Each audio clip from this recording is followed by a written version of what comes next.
అంటే తాబేలు నిజానికి ప్రతి ఇంటిలో ఉండాలి. మనకి ఇప్పటికీ దేవాలయాల్లో తాబేళ్ళు ఉంచుతారు. ప్రతి దేవాలయంలో తాబేలు ఉంటుంది. పూర్వం ప్రతి నూతిలో ఒక తాబేలు నుంచేవారు.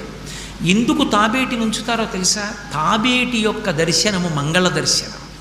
తాబేటి వంక చూస్తే మంగళం. అందుకే ఇంట్లో కనీసం తాబేలు బొమ్మ అట్టి ఉంచుకుంటారు. ఉంచుకుని ఒకసారి ప్రయత్నపూర్వకంగా దాని వంక చూస్తారు. ఎందుకు తాబేలు ఇంట్లో ఉంచుకోవాలి అంటే దాంట్లో ఒక రహస్యం ఉంది. దీక్ష అని ఒక మాట. దీక్ష అన్న మాట దేనికి అన్వయం అవుతుంది అంటే యజ్ఞానికి అన్వయం అవుతుంది. యజ్ఞం చేసేటటువంటి వాడు దీక్ష స్వీకరిస్తాడు. దీక్షా స్వీకారం చేశాడు అంటే ఇంటి లోపలికి మళ్ళీ వెళ్ళరు.